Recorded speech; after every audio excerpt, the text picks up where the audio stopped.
Mia Bowyer, welcome to Real Insight. We're talking today about just some social media stuff. So you're a social media guru.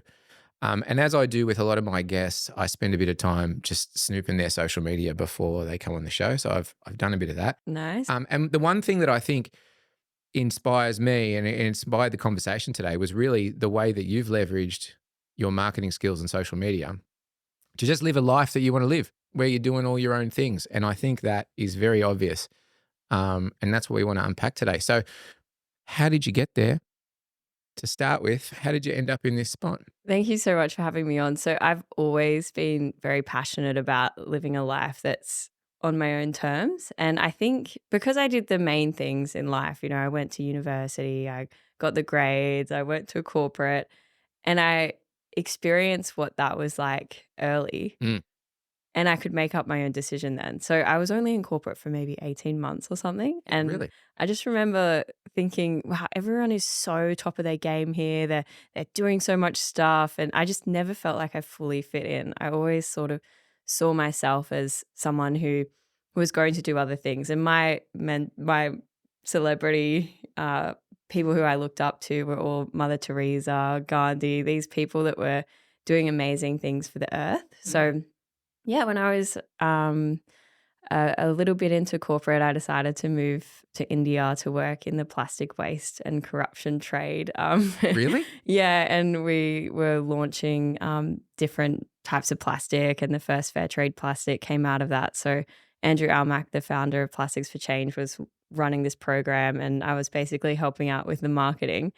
And that was also such a huge thing to do at a young age. So I was like, well, if we can do something this big, I can do anything. So gave me a lot of confidence to go out and live my dreams. But lately I've just been realizing how kind of stuck I was with business because once again, I think a lot of the voices that people talk to you about, they say, all right, to be in business, you have to grind, you have to work multiple hours a day, you just have to hustle until you're dead, basically. Yeah.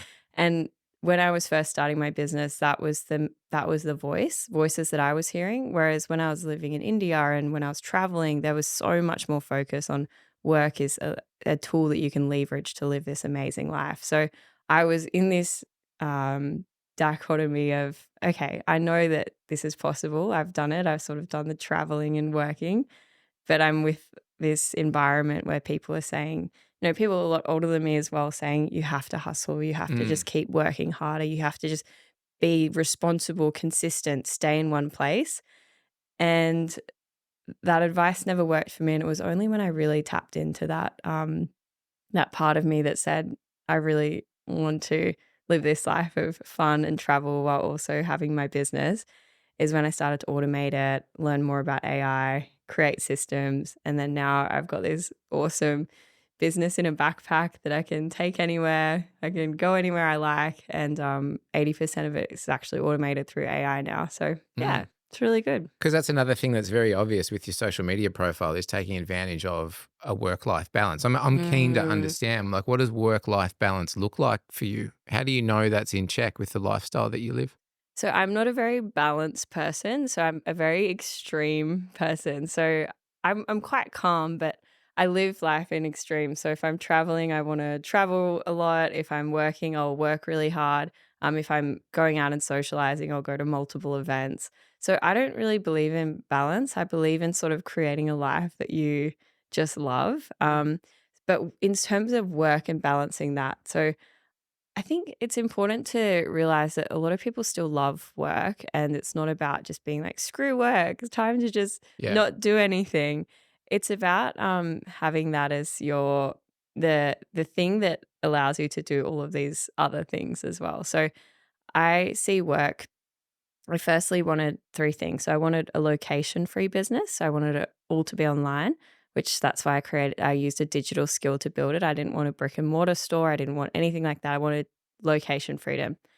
And then I wanted time freedom. So I wanted to do maximum amount of output in minimum amount of time. So I started practicing the 80/20 rule, Parkinson's law, and started building out these systems around time management. So now I can do what I used to do for a client in a month in pretty much 2 hours, and then also, like, it's not as good as, doing it across a whole month, Yep. but it's this really good, like, bulk 2 hours social media. They can get everything they need set up, and then they can, like, leverage my VAs or anything to get all the other work done. And the last part was I just wanted to be happy and peaceful. I just wanted to, like, go to work and be so pumped to see my clients or be so excited to help them, Mm. um, and have that meaning in work. And I feel like I've really found that because I'm doing a lot of consulting now, a lot of the admin set up through AI, and I have a team. So, yeah, it's really nice. Last week I was just pondering about how kind and nice the clients I work with Mm. are. And I think it's because I've really started to connect with my values in work too. And I want to work with people who have the same mentality that they don't want to keep on wasting time on work that doesn't matter. And they want to really focus on living their lives of their dreams as well. So, yeah. Yeah.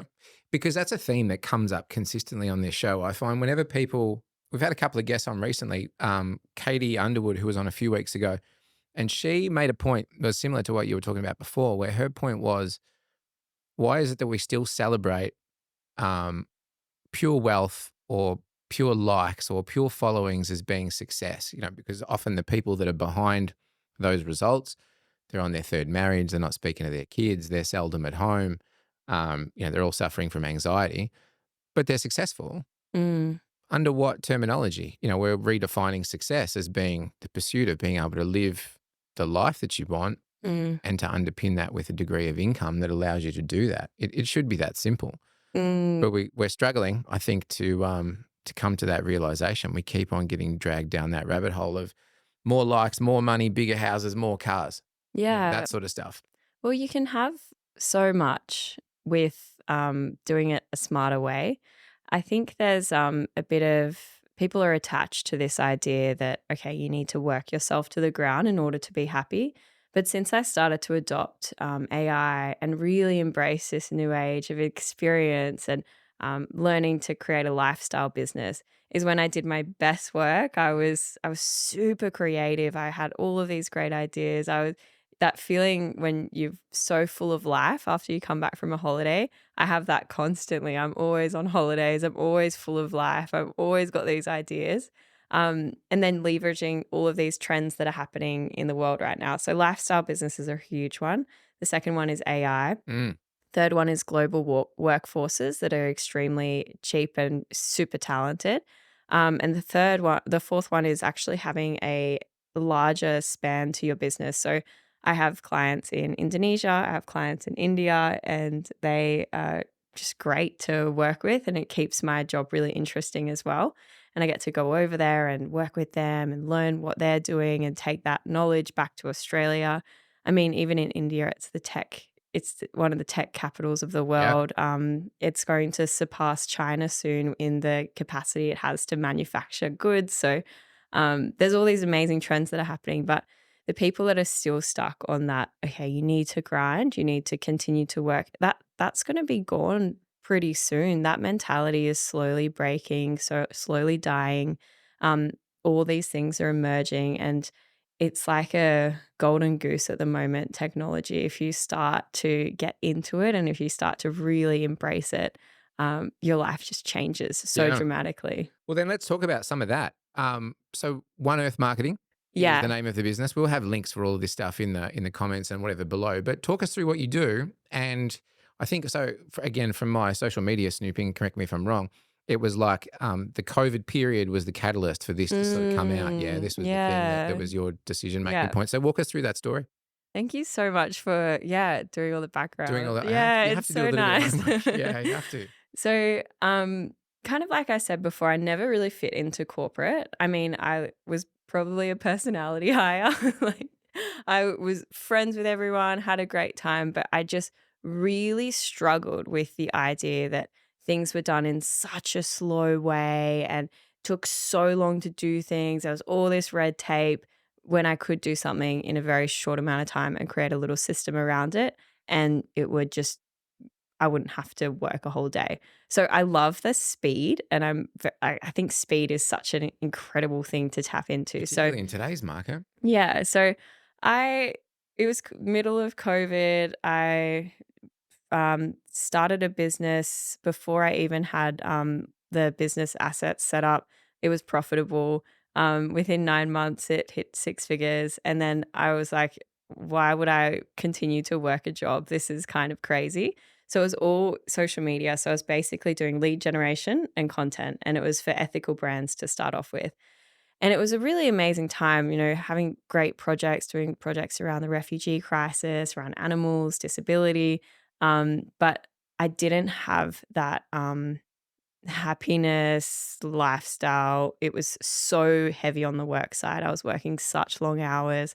I would just go and like have glasses of wine just to like try to relax Mm, myself. And I just remember feeling like, how is this possible? Because I'm living my passion and I'm doing all this amazing work and I feel like I'm trying so hard. But it was this kind of roller coaster of emotions. I was so high when I get all these cool deals, and then I'd crash back down again and feel mhm. so just I couldn't work. I was like almost like mini burnouts every couple of weeks.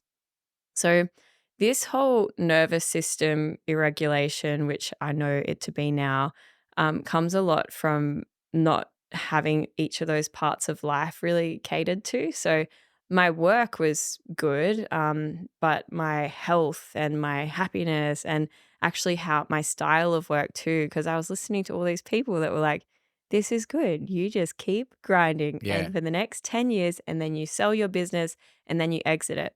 But I'm like, part of the 4-hour work week tribe. I think we should retire now. We should create businesses that have help our lives in this moment right now. I'm never going to be this young. I'm never going to be this energetic.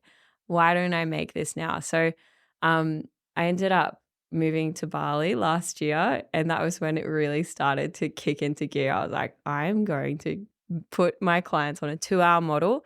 I'm going to charge them 10% of what I was charging them before. I'm going to set up their AI system so they have that. And then they're just going to sit with me for 2 hours and we're going to go through, we're going to schedule their content. We're going to set that all up for them. We're going to do it all. And it works great for small businesses for sure, because they just have like a bit of content and that sort of thing. But even for larger businesses, for them to be really honest with themselves and say, hey, like, we actually don't need 10 hours on this project. It could be done in one. And all right, instead of being like, okay, manual labor, let's go, be like, is there an AI tool for this? So, yeah, I can talk you through the whole process You if have you to. like. Yeah. Yeah, most definitely. Okay, so it starts off with a really simple brand book, which is sort of like a checklist. Now, this is what I turn into a master AI prompt. So it asks things, and you always have to do this before you start. This is the work that you do with the client in Yeah, understanding their brand. Yeah. yeah. Yeah. And this can be implemented across any brand, and people can actually do this on their own businesses. So this is something that you don't need me to do it. You can actually just listen to what's happening in the next couple of minutes, and you can do this. So you basically, ChatGPT needs to get to know you. So you need to just take a little bit of time to answer a couple of questions. What's your target market? What your goals are? What your brand archetype is. So there's 12 brand archetypes that have different personalities. There's like the sage, the creative brand, the lover brand. This is a really good way to get your tone right online. You talk about what colors, and it's just this checklist. I can send it to your audience afterward. Yeah. We'll do, again, all of this stuff we link Yeah, in yeah. the, so everyone can go and grab all these resources. And so after that, you fill out this book, you dump it into ChatGPT, and you just say, turn this into a master prompt that gets you to know exactly what I need to say and talk like, and the copywriting, in order for you to speak like me and ghostwrite like me. Yeah. So it comes out with this prompt, and you have this really juicy, heavy prompt. And then after that, you go into on the left-hand corner of ChatGPT, there's a little button that has custom instructions, and you put this master prompt into custom instructions. So now ChatGPT is speaking and acting like you. So you have this sort of leveled up assistant that has basically been seeming like working for you for a long amount of time, but it's Mm. just been an hour of tapping around. This is not perfect, so people need to get really excited to like have a bit of like few lovers quarrels with Yeah, ChatGPT. it's not as Yeah, they need to just get into intelligent as the you want it to be. Yeah. yeah, they just need to get into that mindset. But when you do have these fights or disagreements with ChatGPT and you're going into the caps lock and you're saying, It's fine. why I'm can't laughing you because I listen? do it. Why can't you Ah, listen to me? yeah.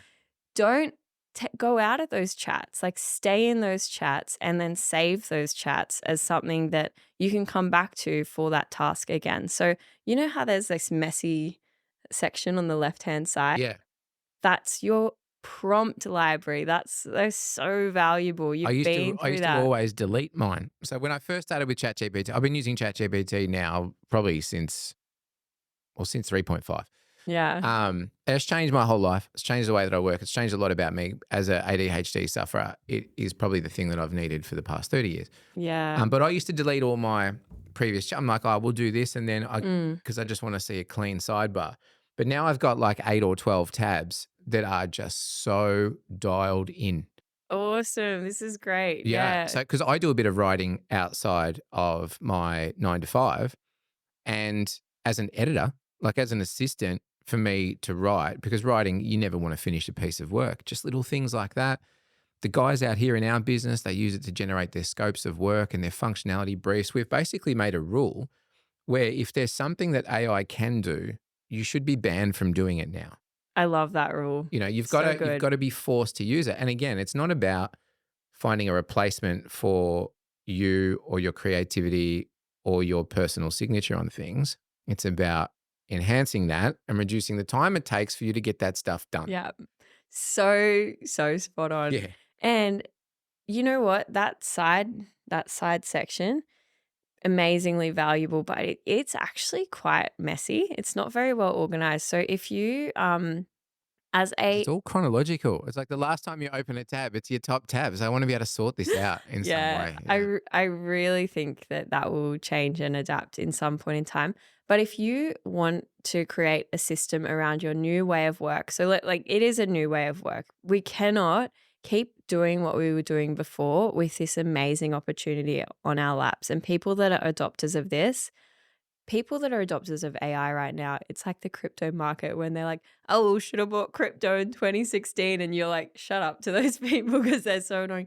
But they're, I see an AI, however you want to try and work it out long term, but I see ChatGPT as being an invention that's almost, in my mind, as important as the calculator. oh, absolutely. Because we used to Even sit there more. and Yeah. yeah, we would handwrite all these equations to try and work out what was going on. And then the calculator came along and all of a sudden, like it's something that, Yeah. and that's where we are with ChatGPT. Hmm. It doesn't take away the value of creative writing. It doesn't take away the need to compose good thought work, but it can save you a lot of time in refining Yeah, it. it's incredible. So, if you're someone who lacks a bit of structure and you really want to start to move into this new world and you're using ChatGPT already, so you have these like great chats where you've been using your expertise in order to prompt this tool to get to a certain message that you're happy with. So it's like, great, okay. So you can take those chats, you can copy and paste a link to the chat, and then you can have a knowledge management system. So Notion, I love because it has AI capabilities and it's also just so simple. It's this really easy, it's free if you don't have other Was it people on called it. Notion? Notion, Yeah. yeah. So Notion is, I'm not a user of CRMs. I actually hate them. I just like I'm a big to do list fan. I just like things that are really simple.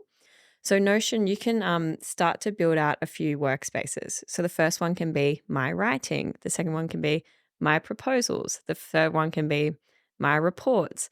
And you can either at the end of these really great chats, ask ChatGPT, all right, create a master prompt in order for me to do that again or something of that area. Yeah. Or you can copy and paste those chats and you just paste them into the part of Notion. So every time you go to write a proposal, you just click onto Notion, you click onto the proposal chat of ChatGPT, and then all of that work being like even little things. Don't speak in American English. Why are you using so many emojis? All of that Yeah. stuff, you don't have to do that again. Yeah. You can just go back into that chat, or you can go take that prompt, put it into ChatGPT, and you are building out your capability and something you're already doing already, and you're not repeating so much work. So AI will absolutely take over. So if you're doing these things now, and if you're becoming your own prompt engineer, which is totally possible. No one's an expert in Mm. this day and age. Anyone who says I'm an AI expert, no. No. But you are an expert in your field. So you're a technology expert, you're an engineering expert. And that relationship that you're building with ChatGPT is you're prompting it in order to start sounding like you, which is where expertise and tech really combines. And that's the critical point, right? The critical point is that you're training these GPTs to be like you in the sense of the work that you're doing. Hmm. But it's not to replace the type of work that you need to do as a Yeah. person, because you still need to inject that creativity and that individual thought and all of that stuff into it. And the other trick there, I guess, is making sure that you don't just trust what GPT says all the time. Like, you have to actually proofread it, and you have to make sure that it resonates with what you're doing, because sometimes things can go a bit chaotic. Yeah. Yeah. And I've done it before where I've sent something off, and it was just because I'd had two conversations going within the one GPT, and it was about these podcasts.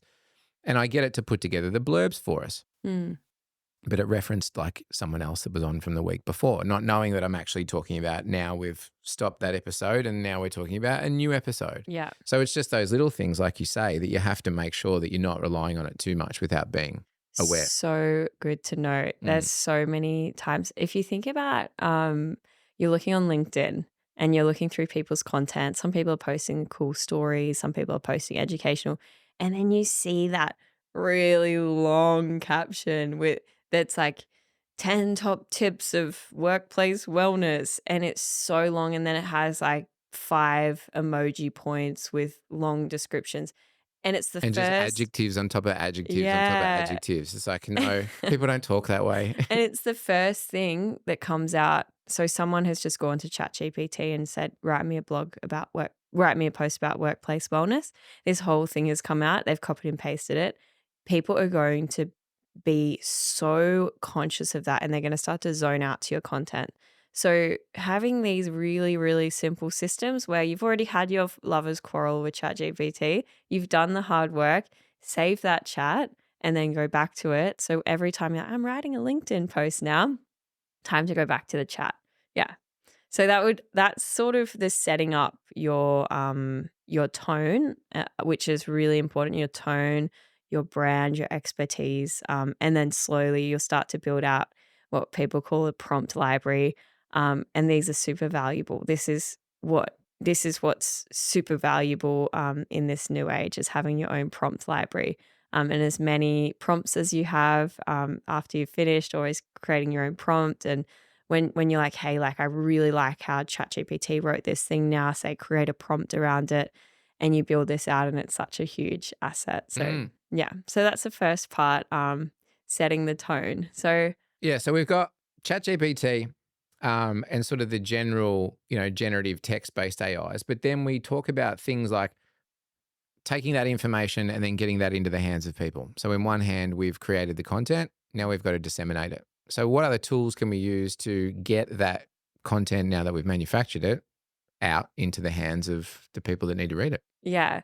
So it depends. So I'm going to go from the angle of a B2B brand, because I think everybody, even if you're a B2C brand, you should be selling to businesses as well. If you're a pet food company, you should be partnering with vet associations in order to sell your products. So I'm going to talk only about B2B, but it applies to B2C as well. But Most of our viewers are B2B. So okay, you're right on the awesome. money. Right on I'm the money. I'm extremely passionate about B2B. B2B sales is you can take one deal and just multiply it with one conversation rather than having to just grind through the customer sales. So you've got you've got your master prompt, which I'll send you one afterwards, which is actually like a content calendar lead generation prompt for your audience. So you've got your master prompt, you've got your copy, I'm going to start with organic. So, in B2B, your personal brand on LinkedIn is like this incredible resource where it's 4 times more likely people are going to connect with you on LinkedIn through your personal brand than through your company brand. I noticed that. Yeah, Yep. it's almost Like not. the amount of time we have to grind to get people Mm, to follow our work page, yeah. but yet as individuals, like we soak up Mm, followers yeah. consistently. And don't push away from these trends. Go with the flow when it comes to social media. Don't think you need to be everywhere all at once. If you see a trend, that's an insight, go with that. So, right now, personal brands, because we live in a new technological age and it's very confusing for people, they really want to see a human. They don't want to see a logo. They don't want to be sold to. They don't want any of that. They want to see a human and they want to see this type of content where it's like personal, it's values driven, it's talking about education, it's entertaining. It's not this, oh, look at our great Yeah, big marketing business. pitch. Yeah, it Yeah. feels like you're having something sold by a force. Yeah. Yeah. So when it comes to your content, so I'd say number one B2B brand, choose the people in your organization. I often find it's the salespeople or the directors or someone like yourself where they do have that natural inclination to want to create content and they do actually love people and they love communicating. So if you're a large organization, choose a few people and invest in their personal brands over the business brand to start off with. Yeah. So, say for instance, your personal brand, we choose 3 themes that relate to the business that people can sort of be drawn into. So one of them might be new technology trends. Another one might be, Star Wars. yeah, Star Wars, even. Because it is. Yeah, exactly. Yeah. And another one might be how to set up your office spaces so you don't run into any problems or something like that. So you're posting from your personal brand with on these 3 themes, and then people start to slowly be drawn to this. Now, you have your copy from ChatGPT that's from your custom instructions. What you do is you can set it up through Zapier that it just goes straight into Buffer, but it's very easy to just put it into Buffer. So hang on. These are other platforms, Yeah. right? So Yep. we're Cool. introducing some new friends into our mix. Yep. So So, Zapier. And what so does Zapier do? Zapier, or I always say Zapier, but it's Zapier, Zapier. basically is like the connector of the internet. So any tools you want to be connected to, any automations you want to create, you go to Zapier, you you can sign up for a free account and you type in I want to get the information from this spreadsheet into a scheduling tool and then post it at this time. And it connects all of these different tools on the internet. It's like this octopus. It's Yeah. really cool. So you can use Zapier for this step, but I often just take the copy from ChatGPT, put it into Buffer, which is a content scheduling tool. Buffer is so easy to use. All of these tools are from someone who I love technology because it helps me travel the world, do whatever I want. But I'm actually very simple minded when it comes to tech. I just want something as simple as possible that's as effective as Just possible. works. Yeah, Yeah. so Buff is super user friendly. It's like honestly like opening up an app in an iPhone. You go in there, you put your copy in there, and this is where we're posting a month of content now, so always do it in a batch. So you go in there, you put all your copy in there. There's a sidebar on Buffer where you can say expand this text or make it like this or do this. And then you post it at optimal times. So for LinkedIn, it really depends on your audience, and Mm. you can look in your analytics, and there's a bunch of tools that can show you like what the best posting times Hootsuite. are. Hootsuite is the one that we use Yeah, as a business for most of our social marketing. And yeah, it yeah, gives you, even when you're going to post content, it'll give you suggested times because it knows when your yeah. fans are reacting the most. Oh, so good. Yeah. So Mm. all of these tools, you just definitely need a scheduling tool. So it doesn't matter if it's Hootsuite, Buffer, whatever. It's kind of the one that works the best for you. But you go you're in your Buffer or Hootsuite account.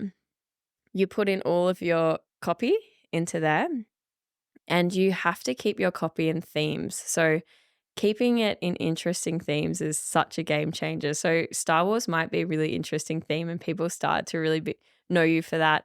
And people reach out to you for that. It's insane. People think, oh, if I make this really amazing, really long blog about my company, that's going to do really well. But no, they actually right now, LinkedIn is the new Facebook. It is. So just jump onto the trends, share some personal stories, you just share some really authentic images. You at a cafe drinking a coffee saying, "Today I realized that it's the 10th year of me working in the tech space and this is what it's taught me," all of that Yeah. sort of stuff. And can we just stop on that for a minute? Because that's something that's always spun me out, right? To the point where I thought, okay, LinkedIn was driven by business type content that is going to add value or create some sort of transaction. But every post that I've ever put on LinkedIn that's done phenomenal has Mm, had nothing to do with work. I think exactly. my 3 or 4 best posts in history, like one was about my dog. Yeah. It's like a year after I got my dog. It was our 1 year anniversary. Um, my passion for motorbikes and the fact that I ride motorbikes as well was one. And then the Star Wars ones. The Star Wars ones always go off because again, it's a nerdy sort of culture within tech. So the circles are like that. But that is something that I would have never expected. And now I'm finding that even with, and I'm not sure how the LinkedIn algorithm works particularly, but with some of the content that I'm posting primarily around the podcast, initially it did really well, but now it's tailing right off. It's like, in the last little while, it's almost like LinkedIn's like, yeah, we're sick of seeing all these posts about your podcast. You got to change them up. And then I can do a random post in between and it fires. So obviously, LinkedIn is geared a little bit to be rewarding particular types of content over others. Is that right? Yeah, you're so spot on. So, a Mm. really great way to track the trends is a tool called Tapio, where you can look at the top LinkedIn creators in your niche. You can actually see all of the trending posts of different topics, and then you can get Tapio to rephrase this post and create it for yourself. Like bit sneaky, but you can do those sorts of things as well. But you have to just go with the flow. Like really look at the themes and if these personal stories are working, and if you want to grow on LinkedIn, just start to get in touch with your emotions a bit and start to post in this way. So there are different ways that you can do it. The first way, which is just so cringe, which try to avoid is like when it's just a bit too it's you just need to tone check yourself sometimes. So I saw this post the other day. LinkedIn influencers are the funniest new emerging It's thing so ever. bad. It's so it's It so is a bad. cringe community. It's a cringe community. So I saw this one.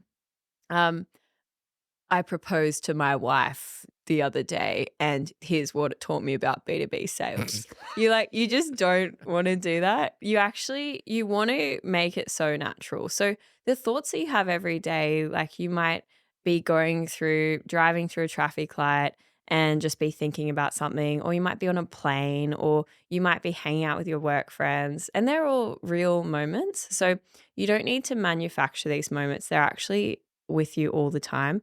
You just need to realize that you don't need to be this super high intelligent, everything's perfect. It's just personality over perfection on LinkedIn is working so much. People want to know that they're dealing with someone that's natural as well, right? Like the Mm, one thing that never changed is that people do business with people, not with businesses. yeah. But the question I have, because it's one that a lot of businesses still can't get past, and that is the perceived risks that they see by empowering employees to lead with their social media. And there's two things that I often hear. One is, but what happens if they get really popular and then they leave and then they take all of those people with them? And I have an answer for that, but that's an internal management one. And the other one is, what if they go off the range? What if, they start saying things that isn't ideal? So I think to your point, any business that isn't leveraging their key stakeholders to Yeah. to extend that reach is crazy. But how do we get them to somewhere that's a bit more comfortable? Because there's still that fear. There's still that Yeah. fear that if we champion our employees on LinkedIn, they might get poached because we're platforming them and they're obviously really good. Or yeah, we can no longer directly control what's being said. So, such a good point. I think it's really great to nurture employees to be posting online and doing that sort of thing. But I don't think employees per se should be the ones that have their personal brands sort of like invested in as something that you allocate resources to. I think the directors of the company, stakeholders, founders, the decision makers, the people who have skin in the game or equity, they're the ones that should have their personal brands invested in. So they're the ones who own part of the business or will be there for a very long time, represent the business. And then for sure encourage. There's a lot of employees that that get so excited, they want to post, and that's great. And yeah, just like let them and monitor it. But it's more about that the core decision makers Yep. investing in their personal brand. And then what you do is the new skill in this day and age is not only getting ChatGPT to speak and act like people, like a ghostwriter, it's actually the staff. Instead of them trying to learn the brand guidelines and this is where we put our logo and this is the colors that we always use, spending time with the founders and starting to learn how to talk and ghostwrite like them Mm. is a really incredible skill. The way that I do it with my clients is I sit with them for 1 hour and they just talk to me about what's happening in their lives or their business and ask some questions like therapy. So, like, what's the hard thing that you went through this month in business? And they tell me all about it. Um, I record all of that on Crisp, and don't worry, I've signed NDAs with them, but I record it all on a software called Crisp, which voice records it. Then I put that into ChatGPT, and I can come up with a bunch of posts from that, or I can just sit in Buffer. I type out what they're trying to say, and I just put in Buffer rephrase, and it can rephrase that conversation. So they can be so good at talking about what they're doing, Yeah.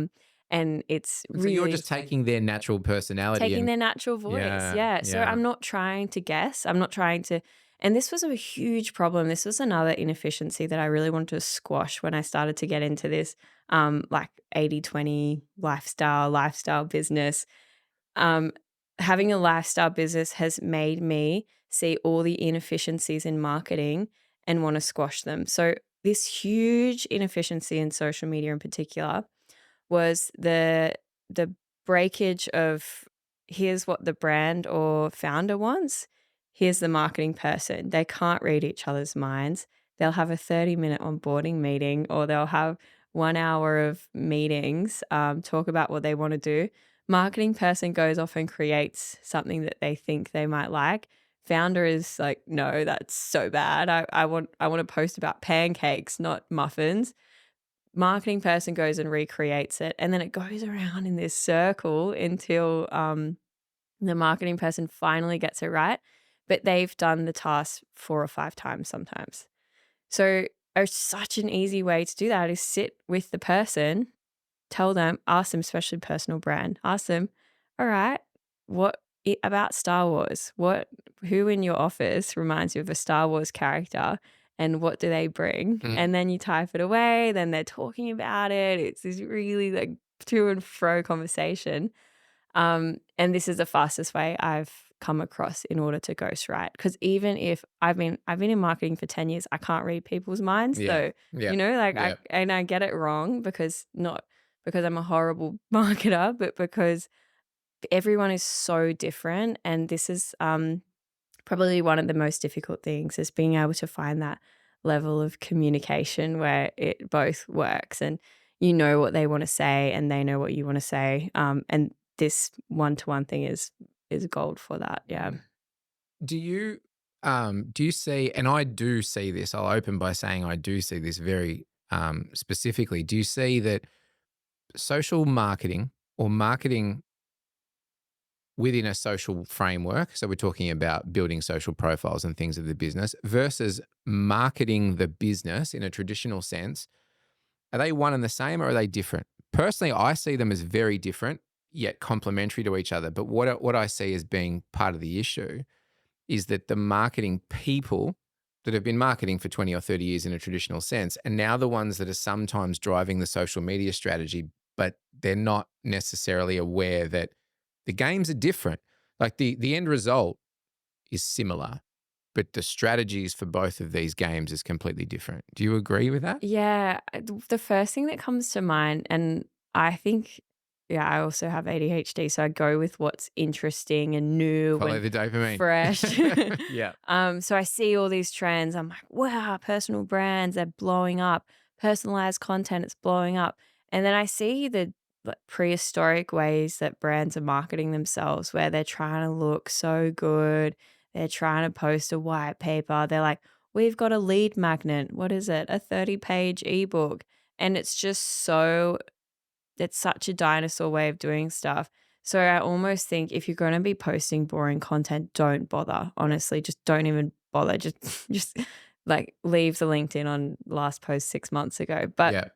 But if you are ready to personalize your brand and to make genuinely interesting content that's super cool and really connects with people, and you can just do this, or you can just reverse engineer the best content creators in the world. You don't need to start from zero. So all you need to do is think, all right, there's a few content pages that I like. There's this really amazing um, new tech company who helps you write your wills. Oh, really? They write they I was reminded the other day by my financial planner that I don't have a will. Yeah, So this could be for well, me. this What's it these called? guys, it's called Willed.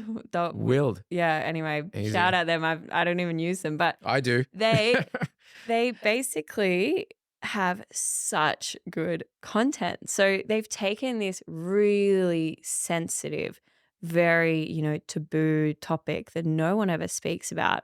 They have memes, they have funny raps, they have like all this really interesting content. They have cartoons, they have little explainer videos. Mm. They've taken content and made it so interesting.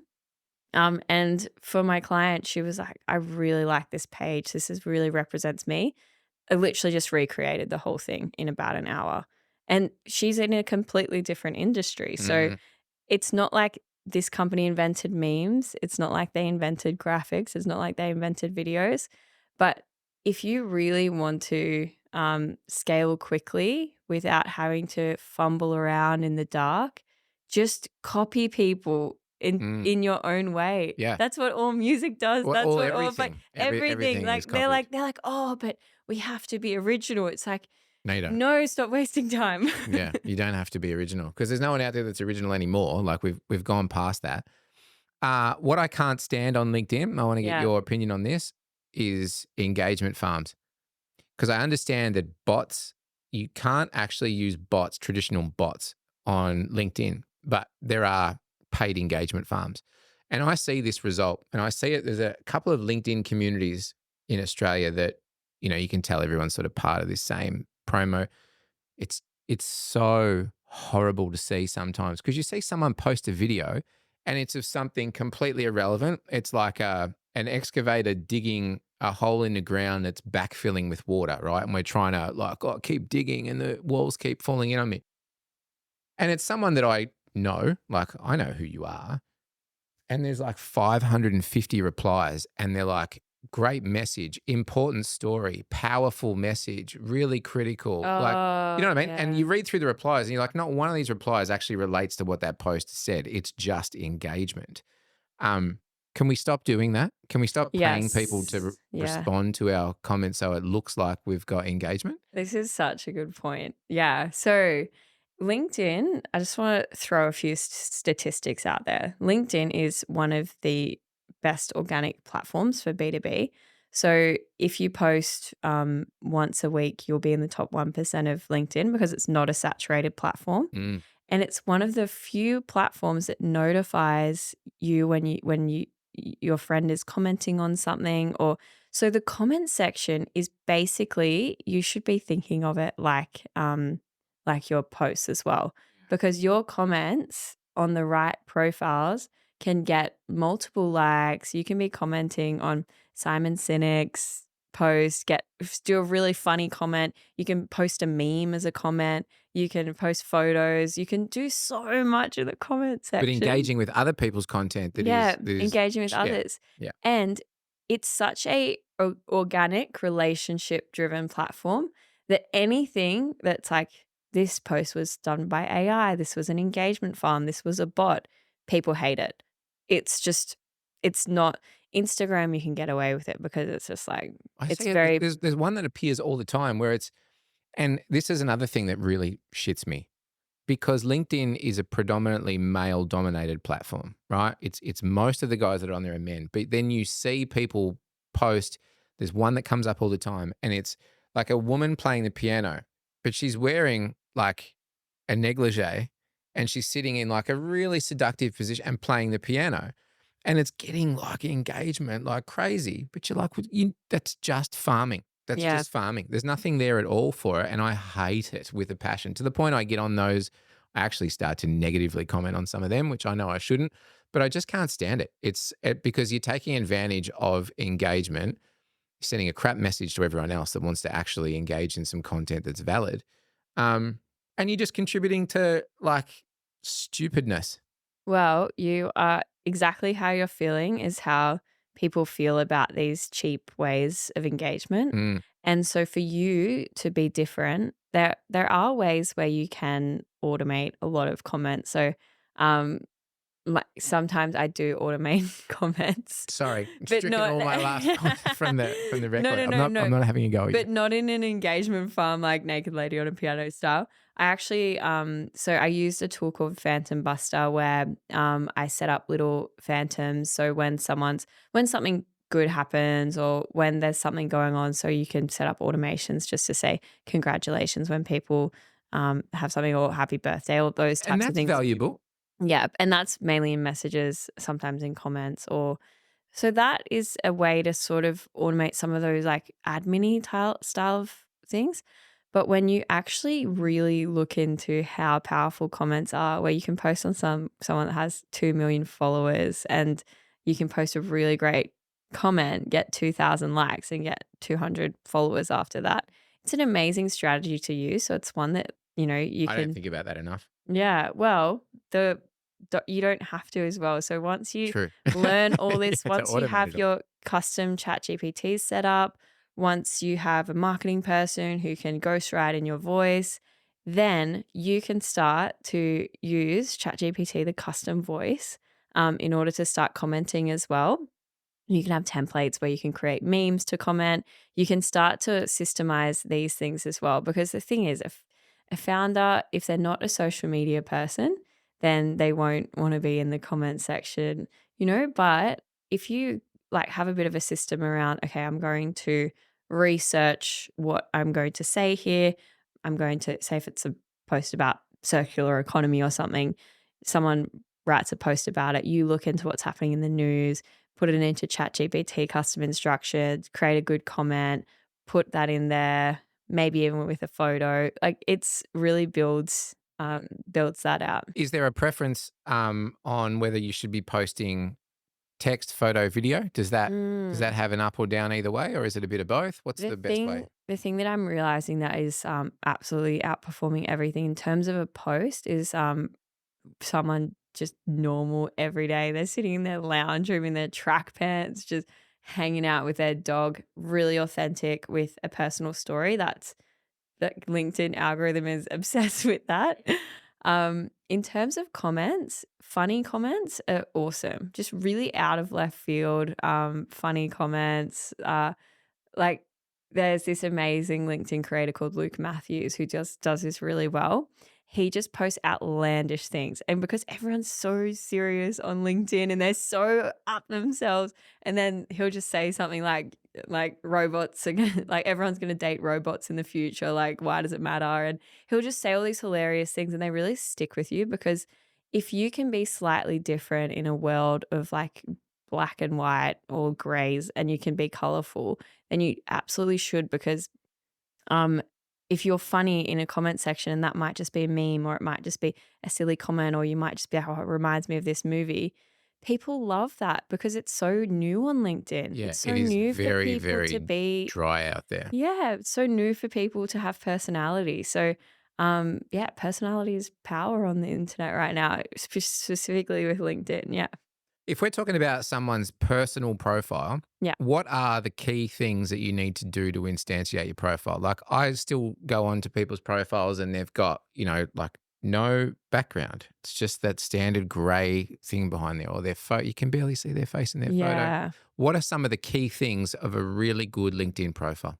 Yeah, I love that question. So it's so mind eye-wateringly simple to Simple. do. Yeah. Of course it is. So these things are so easy, and you do it once and it's over. It takes me like less than an hour to do this for someone, or they could do it themselves so easily. So all you need to do is firstly your headline. In that headline, it's either something interesting, impressive, something that you can help someone with. The headline is the area where you read people might say, like, I help reduce people's marketing spend by Yeah, 50% and at, something, yeah. something. Yeah. Um, one that I liked the other day was like, I've got 99 personalities and a course guru is one. Like, and it's this guy who's selling a course, but he really plays into the whole like, I'm selling a course, and he's so funny. So you make that just something that's so simple. So just say what you either help people with, or say something that's a bit left field or a bit interesting. Um, then in your banner, you can write either your USP. So there's this really great LinkedIn creator called Matt Bray, and he says, no bullshit, no fluff, just simple systems. And he really helps people like understand how to create simple systems. Black background, just the text. And then you can do this little thing where you can create a little text that has an arrow where it says subscribe or tick the bell, Oh, yeah. because there's the bell Yep. icon there. Yeah. So that's just already. And then with your headshot, right now what's working is like colorful background. So oranges, reds, colorful. I actually don't have this in my background, so it's not a necessity. But if you want to stand out even more, if you have a colorful background, that helps. And then in your bio, this is such a cool chance to tell a really great story about yourself. So writing a story about yourself is so overwhelming, because you're like, oh my gosh, there's so much I've done. There's so much I want to say. Yeah. You have to end up writing a memoir. Yeah. And that's so okay. But right now, your profile, if you're in B2B, or if you're wanting to grow some sort of function, it's really important for your story to be about like including people in that story. So for me, I am really interested in helping clients not spend so much time on social media. I think it's quite a toxic place, inevitably. I It is. actually, I don't, Sure it is. I don't love being behind a computer. Yeah. I think if something can be done in a short amount of time, I want it to be done in that. So I talk about the 80/20 rule. I talk about Parkinson's law. I talk about time and location freedom, and how I sort of got into that, and how travel's led to that. So that bio is not just how cool am I, but your story and how that relates to people that you really want to connect with. And like that connection point might be something that's not fully, doesn't seem related, but Yeah.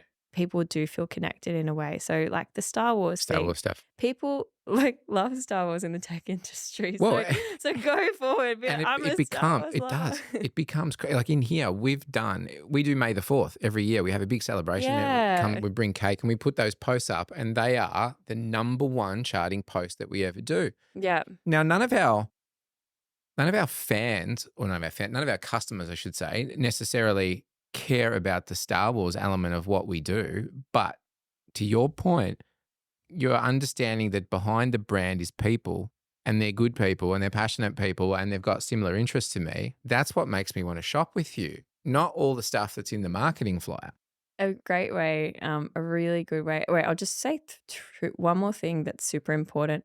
There's 3 featured posts where in your LinkedIn profile you have 3 It's like a little potential. carousel. Yep. Yeah, like you have potentially 3 featured posts. So it's so good to go into Canva and similar to how you created your headline, where it's like, I help people change people's lives with technology, or I help make sure your meetings don't get disrupted, or whatever you guys Yep. do.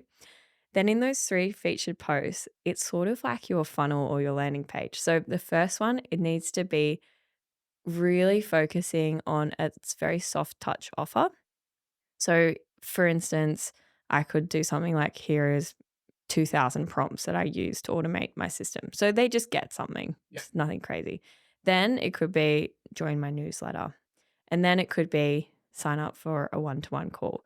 so many people jump in there and they're like, buy my products. It's like you just have to always treat social media like dating or a dating app. You can't ask someone to marry you straight away. And people do this Or with you can, but selling. they'll often go, hey, you're a Yeah. bit weird. I was on Hinge in India and I got so many marriage proposals. Yeah. And it's like, that's not going to work. So you need to say hello first and always think of that with marketing. Every time someone, say, even in their personal brand, they're like, I work for this company and we sell this and these are our services. Or it's like, hey, like, I can't help but use Star Wars. I love Star Wars, podcasting, and technology, and I help do XYZ. It just humanizes it. People connect with that. Yeah, so that would make a really great LinkedIn profile, and it takes not that long. It's crazy to me that people don't have their LinkedIn profile filled out. What about AI headshots versus real headshots? Where do you sit Mm. there? Because that's another trend that we're seeing.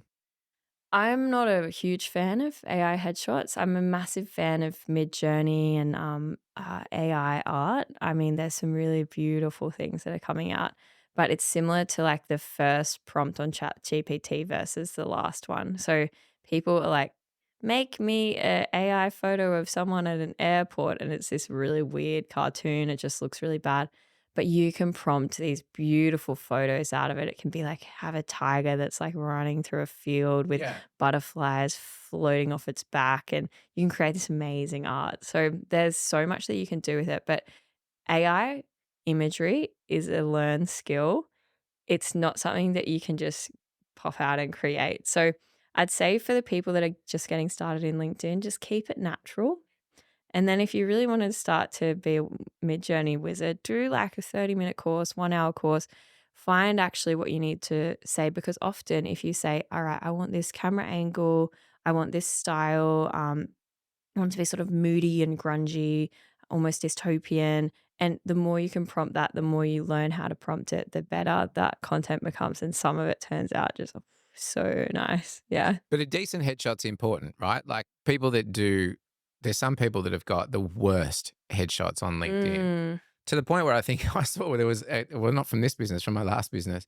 And there was a girl who just had like, was like a selfie from a party or something like that. But then behind her is like, a slab of beer and like, six mm. beers spilled all over the floor. And I'm like, that's probably Legend. not the best for your main profile. Yeah. So something that is just, looks like you. So at least then when someone sees you in person, they can be like, oh yeah, yeah, recognize you.